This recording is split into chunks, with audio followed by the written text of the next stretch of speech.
Welcome back mga kaaldab. Ito na naman po ang inyong lingkod, si Mr. Destiny. At magbibigay po tayo ng pinakamainit na update po ngayon sa social media.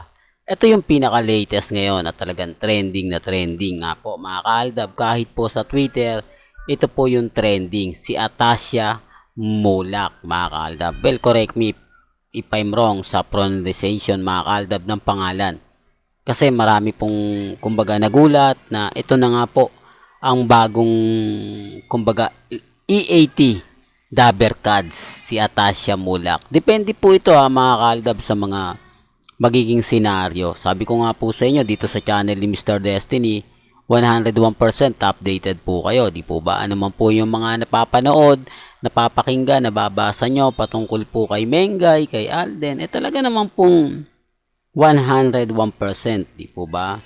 Remind ko lang po sa mga dumadaan, sa mga bumibisita, eto na naman po tayo, ang dami na naman pong senaryo na kumakalat, marami na naman pong sinasabing ganito, sinasabing ganyan. Normal lang po yun, yung mga issue.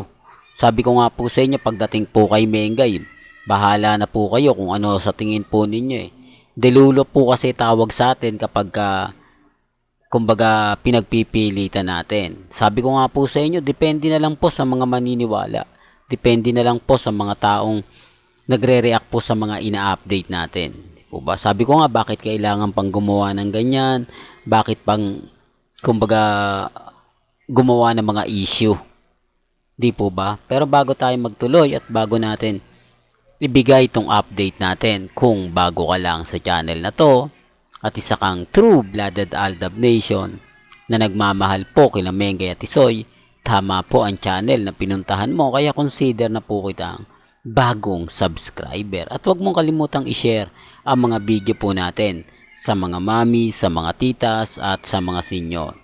Akala ko mga ka-Aldab, ipapakilala rin daw po ngayon si Baby Baste. Sinasabing babalik nga po raw si Baby Baste o hindi na po siya baby. Kumbaga, binata na si Baste na babalik daw po sa EAT Dabber Cards. Yan po ay base lang sa mga nakukuha nating update. Pero iba po pala ngayon, si Atasha Mulak nga po ang bagong legit Dabber Cards mga kaaldab, na talaga naman pong maraming nakakakuha ng mga kaganapan. Depende po, sabi ko nga po sa inyo, depende sa mga kumakalat depende po sa mga sinasabi. Ako, pagdating sa mga ganyang update, hindi naman po tayo nagpapahuli, di po ba? At doon po nga po sa topak na pelikula na todo-todo ang pagpopromote ng Pamilya Spotted, ang dami pong mga kasama doon Ang daming mga artista na kumbaga binayaran din po pala nila. Medyo mabigat po pala, di po ba?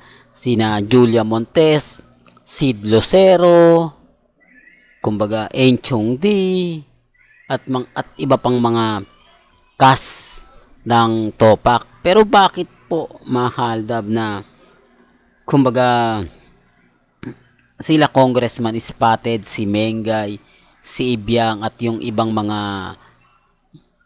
kumbaga co-producer o mga sabihin natin ang nagpo-promote, bakit wala po, di po ba? Pero kaya ng sinabi ko wala pong pilitan mga kaaldab, ang sa akin lang po nagtatanong lang, ang sa akin lang po kung ano lang po yung mga kaganapan, kung ano lang po yung latest, yun lang naman po yung binabato ko. Depende na lang po ito sa mga taong magre-react at maniniwala. Isa lang naman po lagi natin pinapaliwanag, isa lang naman po yung lagi nating sinasabi. Depende po ito sa mga senaryo nila, di po ba? Kaya dun sa mga taong nagsasabi ng ganito, nagsasabi ng ganyan, chill lang tayo, di po ba? Yun naman po yung importante. Basta kung ano lang yung latest, kung ano lang yung update, dun lang po tayo. Huwag po kayong basta-basta maniniwala sa mga sinasabi ng iba, pinapaliwanag ng iba. Basta kung ano lang po mga kaaldab yung sa tingin ninyo, kung ano lang po ba yung latest, kung ano lang yung update, doon lang po tayo. Huwag po kayong basta-basta maniniwala sa mga komento, sa mga ganito ganyan, etc. etc. Ang sa akin lang naman po, update lang binibigay ko sa inyo. Kaya nga po nung nalaman natin na may bago na naman pong legit Dabber Cards, syempre, kumbaga, bakit nga po ba kum- kumuha sila ng ganito? Bakit nga po ba nagdagdag sila? Although sabihin na natin, di naman masyado mataas ang talent fee ni Atasha Mulak kung ikukumpara sa mga bigating artista na gaya nga po ni Lamaha at mga ilang artista nga po sa TV5. Gaya ng sinabi ko, nagdadagdag po sila kasi ganito po nangyayari sa Eat Bulaga sa GMA7. Talagang kumukuha sila ng napakaraming artista galing sa Sparkle Artist Center at yung Showtime naman po halos araw-araw nga po, di po ba? Kumukuha sila ng mga bigating artista galing sa GMA Network na malakas po talaga yung hatak. Real talk to mga kaaldab, malakas nga po yung hatak talaga. Kaya nga po sabi ko sa inyo, depende to sa mga senaryo na sinasabing si Atasha na nga po ba ang bagong magiging kapartner ni Maine Mendoza pagdating sa EAT. Ito na nga po ba yung sinasabing tandem na kapag wala sila Miles, kapag wala yung iba, magiging, sinasabi ko lang po para lang po sa kaalaman ng lahat, pero baka sabihin na naman ako, ayan na naman si Mr. Destiny, kinukumpara na naman sila kay Mengay. Wala pong ganon.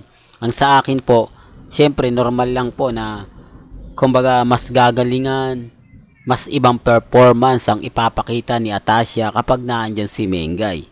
Syempre kapag baguhan ka, kailangan kumbaga mas matindi yung ibibigay mo.